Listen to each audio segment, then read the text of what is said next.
Mari sahabat, jangan lupa subscribe channel ini di Guru Gesang. Kita ngaji setiap hari. Semoga bermanfaat dunia dan akhirat.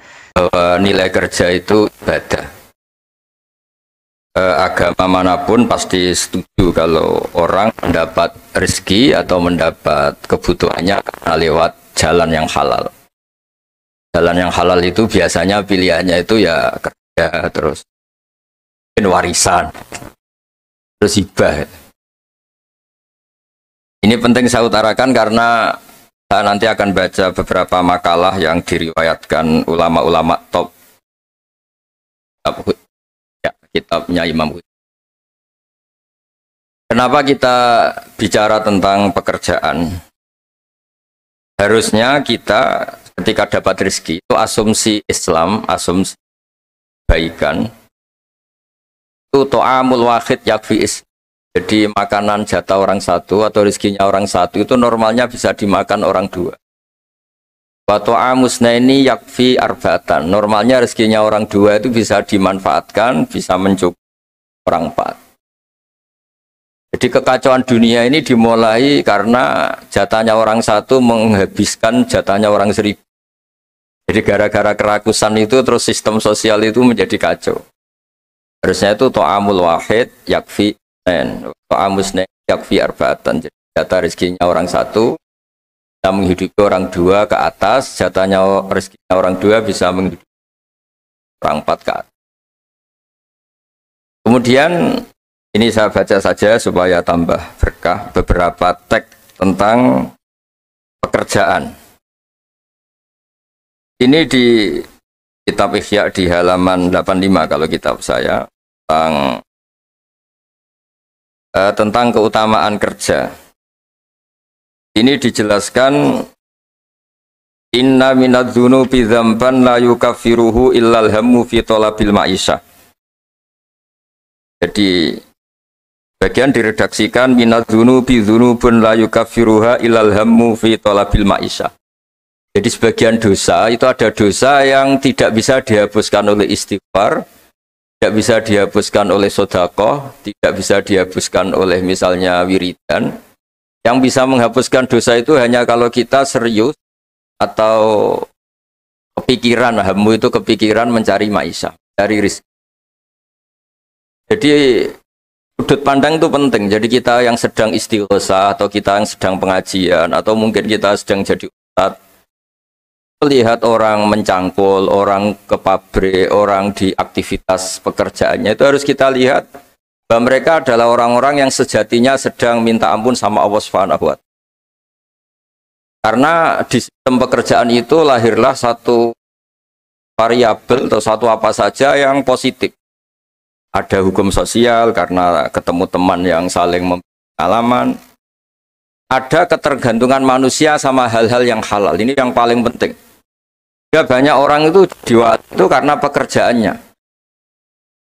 Misalnya orang bisa hidup itu sebetulnya karena makan nasi, minum air itu sesuatu yang halal. Jangan sampai orang bisa berpikir bisa tenang kalau minum narkoba misalnya. Orang bisa kerja karena digerakkan punya anak kecil, punya ibu yang renta atau punya keluarga yang membutuhkan. Jangan sampai orang kerja karena digerakkan oleh keinginan bernafsu karena hal-hal yang maksiat. Hingga status orang yang dagang misalnya atas sirusoduk yuhsaru yaumal qiyamati ma'as-siddiqin wa syuhada. Orang yang dagang kemudian dia benar, dia jujur, itu nanti makomnya kelas dia itu bersama para orang-orang yang meninggal syahid, pahlawan-pahlawan. Ini penting saya utarakan supaya cara pandang kita terhadap beragama. Jangan sampai misalnya kita beragama terus kemudian melihat yang ibadah itu yang datang ke masjid. Ya kita jam kerja kemudian ada pengajian, kita tidak pengajian itu dianggap salah karena nggak datang di masjid. Padahal kita datang ke pabrik atau ke pasar, nilainya sama-sama ibadah. Ini penting supaya cara pandang kita terhadap orang lain itu positif. Saya berkali-kali bilang, kalau ada tetangga saya meninggal, saya muji orang ini kalau malam tidur. Kalau malam mungkin ya lihat sinetron. Kalau malam itu ya santai-santai di rumah sampai. Kalau kita pakai sudut pandang maksimal, yang dikatakan taat itu tahajud, dan maka orang ini tidak masuk kategori taat. Tapi kalau kita kembali ke definisi takwa, takwa itu meninggalkan hal-hal yang dilarang Allah Ta'ala. Orang ini akan kelihatan berprestasi karena saat di rumah dia berarti tidak melakukan hal-hal yang kriminal, tidak mencuri, tidak ganggu orang lain, tidak menjadikan kegaduhan di patan atau di jalan. Hingga agama ini juga harus mengapresiasi tarkul ma'asi, bahwa orang yang tidak punya aktivitas di rumah banyak yang dilakukan sebetulnya, kebaikan masif, kebaikan bersama, karena orang ini tidak melakukan hal-hal yang merugikan orang lain. Ya, saya berkali-kali bilang kalau saya jadi kiai, jadi orang baik, kalau ada orang yang dermawan ngasih sesuatu ke kita, ya kita senang karena kebaikan itu diapresiasi. Misalnya ada tadi cerita penakar dapat apresiasi, dapat penghargaan, ya kita senang karena itu. Karena itu, sampai andekan tidak itu juga senang. Senangnya karena mungkin orang lain ini sudah tidak butuh kita, tidak butuh kita buat baik. Saya berkali-kali bilang kalau Anda jadi kiai tidak usah tersinggung kalau tetangga tidak minta konsultasi, artinya mereka sudah mandiri bisa memutuskan masalahnya sendiri. Tapi kalau konsultasi anggap mereka punya akhlak, tanya kiai. Kalau tidak ya anggap saja mereka sudah mandiri. Makanya sudut pandang ya dalam Islam, sudut pandang itu penting sekali. Jadi setelah kita baca beberapa hadis, suatu saat Rasulullah itu ngaji di masjid, teras masjid. Dia ngaji, dan ada pemuda dengan cangkulnya, dengan enaknya ngelewati Rasulullah. Ya para sahabat itu komplain, ini ngawur sekali, ada Rasulullah ngaji tapi tidak ikut ngaji, malah berlalu saja ke ladangnya. Tapi ketika dengan tanda kutip disalahkan, Rasulullah malah bela pemuda tadi. Pemuda kalau dia kerja karena mencarikan nafkah untuk keluarganya, yang kecil atau yang tua, dan supaya dia tidak minta-minta orang lain, sudah sunnahku. Sehingga bentuk sunnah Rasul itu tidak harus orang datang ke pengajian dan orang ikut fatwa kita mau itu. Nah, mungkin teman-teman yang sedang bekerja itu tidak lagi mendengarkan ngaji, sudah melakukan isi pengajian. Jadi yang lain baru mendengarkan, yang itu sudah melakukan isi pengajian. Makanya kalau di daerah saya banyak, kenapa kamu tidak datang ngaji? Saya lebih dari ngaji dari Pak Kiai. Kenapa? Pak Kiai kan yang menyarankan supaya kita baik sama orang tua. Saat Pak Kiai pengajian, saya ngurmat orang tua saya di rumah sakit. Tapi kadang-kadang kita pakai ukuran kita sendiri, yang nggak datang pengajian itu orang jelek karena nggak mau datang. Padahal jangan-jangan yang sedang di rumah itu yang sedang melakukan isi pengajian itu, ya dia tidak datang karena ngerawat orang tuanya, karena sedang asik dengan istri. Itu harus disebut bagian dari kebaikan. Nah, dalam kebaikan Islam, Nabi pernah ngendikan, "Bafi ahadikum sedekah." Kamu kumpul dengan istri kamu itu, sampai sahabat protes, "Ya Rasulullah, masa ayat ti ahaduna syahwatahu wa walahu ajrun?" Masa urusan seneng-seneng sama istri dia dapat pahala? Nabi menjawab, "Alaysa law wada'aha fi haramin akana aliwis." Kalau pelampiasan syahwat itu hal yang negatif atau yang haram, dia akan dosa. Ketika meletakkan yang benar, dia juga. Jadi pahala itu segampang itu. Orang asik dengan anaknya, dengan cucunya, bercengkrama di rumah, ya pahalanya besar. Karena saat itu berarti dia tinggalkan maksiat, dia tidak dengan.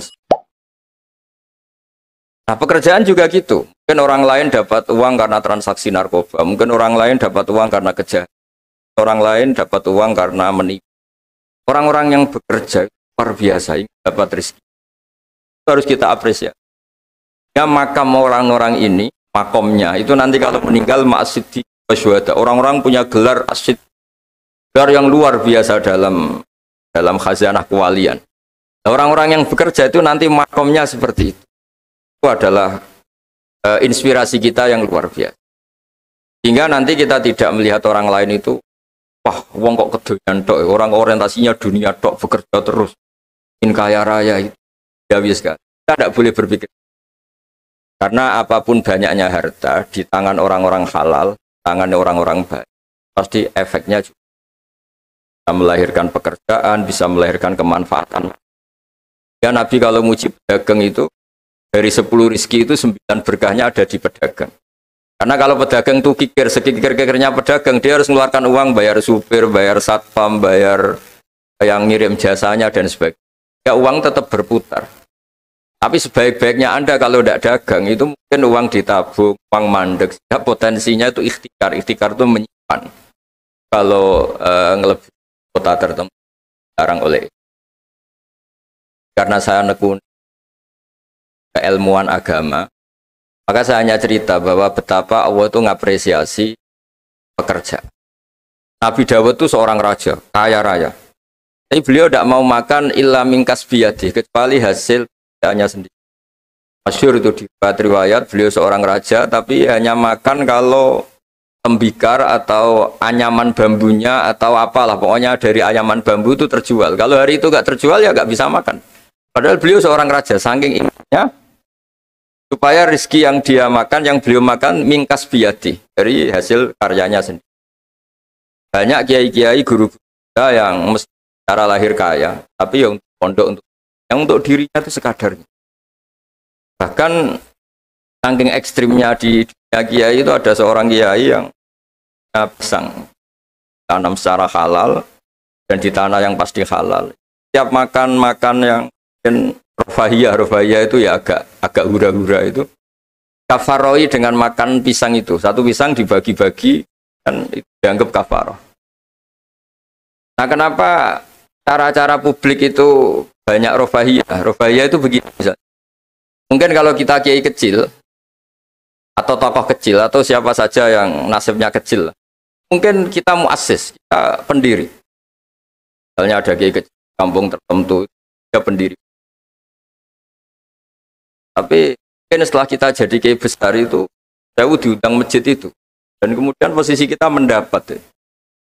Yang menjadikan kita harus tawadhu seperti tadi syairnya Mbah Mus tadi.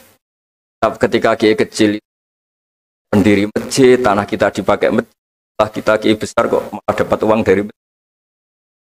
Mungkin karena kita kuliah tidak pati pinter itu kelasnya jadi tokoh di pedalaman. Akhirnya kita mungkin apa di situ yang manfaat, pikiran, air, apa yang manfaat. Kalau kita kepinteran malah jadi orang yang terus hanya dengan negara itu mendapat, bukan memberi. Nah, hal-hal seperti ini harus jadi motivasi semua pekerja. Menteri juga mentalnya harus memberi.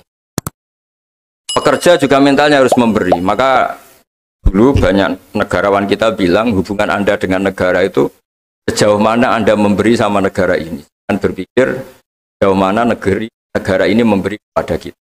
Itu yang diajarkan guru kita, orang-orang kita, bahwa hubungan kita dengan negara, dengan orang lain itu yunfikun itu berkontribusi. Hingga saya ini termasuk kiai yang kalau ketemu orang yang terlalu baik sama saya ini saya sungkan, karena hubungannya saya mendapat. Tapi kalau ketemu orang yang lebih lemah mungkin saya lebih pede, karena hubungan kita ini memberi. Itu yang diajarkan al-yadul ulya khairu, bahwa tangan yang atas lebih baik ketimbang tangan di bawah. Makanya saya mohon kementerian semuanya lah, kita hubungan dengan bangsa kita, dengan masyarakat kita, dengan rakyat kita, hubungan memberi, bukan hubungan mendapat. Bahwa